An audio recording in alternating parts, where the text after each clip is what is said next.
There was this phrase after 9/11 of the new normal. I never liked that phrase.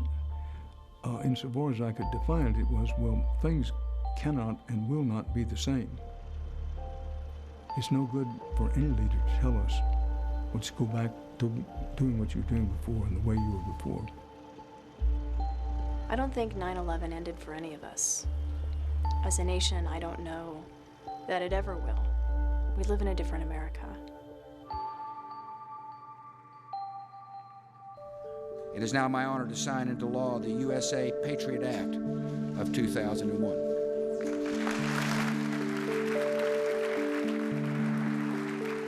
Some of our freedom dissipated on that day, and that is the real historical lesson of 9/11, this sort of hyper-security state. The new normal was that when you went to an airport, you just didn't breeze through, for one thing. You had to go through a very rigid security process. That was a part of it. If you see something, say something. Those posters were all over the country. I remember walking into the airport LaGuardia on Thanksgiving morning in 2001, and there were soldiers with AK-47s. That was the new normal. We were living in an environment that had changed in the country, but the resilience of Americans is that they go about their business. I think return to normal is okay if you mean go back to work the next day. We all did that.